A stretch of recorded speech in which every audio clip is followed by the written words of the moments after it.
বেসামরিক নাগরিকদের নিরাপদে সরে যেতে ইউক্রেনের দুটি শহরে সাময়িক যুদ্ধবিরতির ঘোষণা দিয়েছে রাশিয়া। শহর দুটো হলো মারিয়াপোল এবং ভোলনোভাকা। সাময়িক সময়টিকে বলা হচ্ছে হিউম্যানিটেরিয়ান করিডোর বা মানবিক করিডোর। প্রশ্ন হচ্ছে, রাশিয়া বা পুতিনের এই পিছুহটার নেপথ্যের কি কাজ করেছে? এই যুদ্ধবিরতি কি মানবিক নাকি কৌশলগত?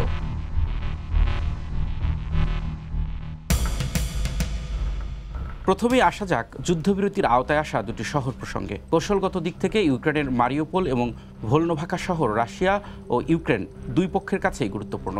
মারিওপোল শহরে রয়েছে ইউক্রেনের সবচেয়ে বড় সমুদ্র বন্দর, আর মারিওপোল এবং ভোলনোভাকা শহর দুটি ক্রিমিয়ার সঙ্গে লুহান্স্ক ও দোনেস্ককে সংযুক্ত করেছে। ফলে মারিওপোল এবং ভোলনোভাকা নিয়ন্ত্রণে থাকলে যেমনিভাবে 2014 সালে রাশিয়ার দখল করে নেওয়া ইউক্রেনের অঞ্চল ক্রিমিয়াকে নজরে রাখা যাবে, তেমনি এবছর 21শে ফেব্রুয়ারি ইউক্রেনের যে দুটি অঞ্চলকে স্বাধীন রাষ্ট্র হিসেবে আন্তর্জাতিক সম্প্রদায়ের তুমুল আপত্তির মুখে রাশিয়া স্বীকৃতি দিয়েছিল বজায় রাখা সম্ভব হবে তাও।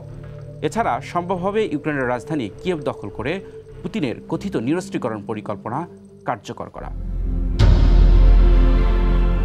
রাশিয়ার এমন আগ্রাসী পরিকল্পনা ঠেকিয়ে দিতে মারিওপোল এবং ভোলনোভাকা শহর দুটি ইউক্রেনের কাছেও কৌশলগতভাবে গুরুত্বপূর্ণ।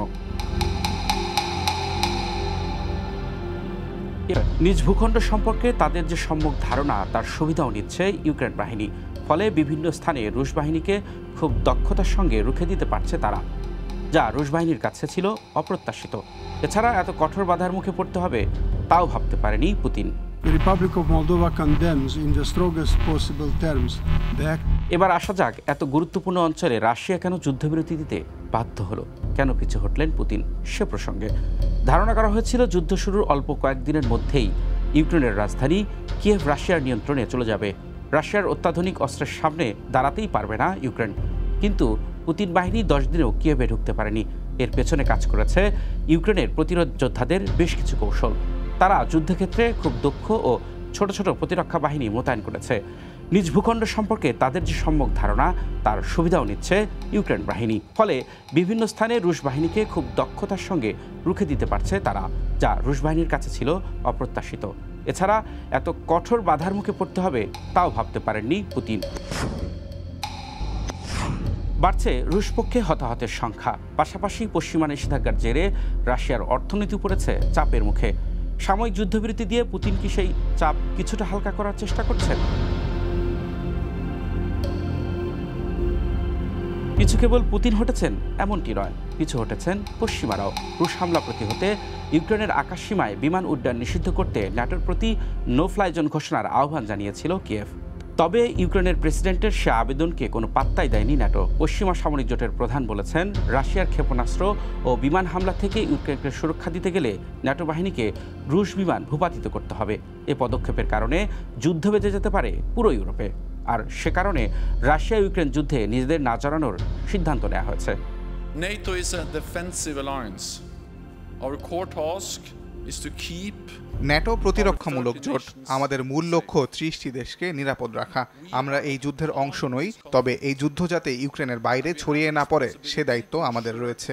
আমরা যদি নো ফ্লাই জোন করি তাহলে যুদ্ধ পুরো ইউরোপে ছড়িয়ে পড়তে পারে। because that would be even more devastating and more dangerous. স্বাভাবিকভাবেই ন্যাটোর এ সিদ্ধান্ত মানতে পারেননি ইউক্রেনের প্রেসিডেন্ট ভলোদিমির জেলেনস্কি। ক্ষুব্ধ জেলেনস্কি পুতিনের সঙ্গে একান্ত বৈঠকেরও আগ্রহ প্রকাশ করেন। বিষয়টা এমন নয় যে আমি ভ্লাদিমির পুতিনের সঙ্গে কথা বলতে চাই। বিষয়টা হলো আমাকে কথা বলতেই হবে। বিশ্ব নেতাদের পুতিনের সঙ্গে কথা বলতে হবে, কারণ যুদ্ধ বন্ধের আর কোনো পথ নেই। আর সেজন্যই তার সঙ্গে আমার কথা বলতে হবে। পশ্চিমা দেশগুলোর পিছুটানের কারণে রাশিয়ার সঙ্গে আপোষ ছাড়া হয়তো উপায় দেখছে না ইউক্রেন। কারণ দেশটির সেনারা রুশ সামরিক অগ্রযাত্রা সাময়িক ঠেকাতে পারলেও দীর্ঘমেয়াদে এ অর্জন ধরে রাখতে পারবে কিনা তা নিয়ে সন্দেহ থেকেই যাচ্ছে।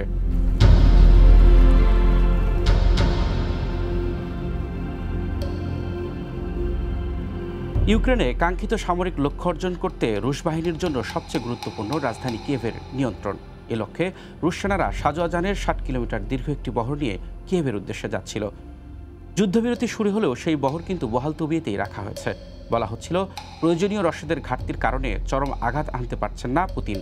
প্রশ্ন হচ্ছে, পুতিন কি সেই অভাব পূরণে সুযোগ নিতে এই যুদ্ধবিরতির ঘোষণা দিলেন?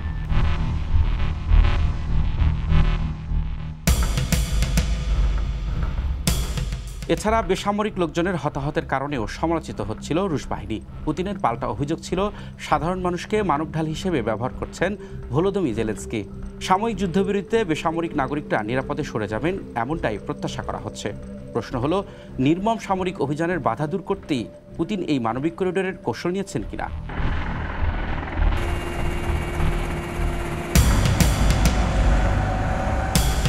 এবার আসা যাক পুতিনের কথায় কতটা আস্থা রাখা যায় সে প্রসঙ্গে। অনেকের মতে রহস্যময় পুতিনের সিদ্ধান্তে আস্থা রাখা বেশ ঝুঁকিপূর্ণ, কারণ ইউক্রেনে হামলার পরিকল্পনা নেই বলার পরও অভিযানের ঘোষণা দেন পুতিন। পরে তিনিই বলেন পরিকল্পনা অনুযায়ী এগোচ্ছে সামরিক অভিযান। তার এই কথাই প্রমাণ করে আগেই চূড়ান্ত ছিল অভিযানের পরিকল্পনা।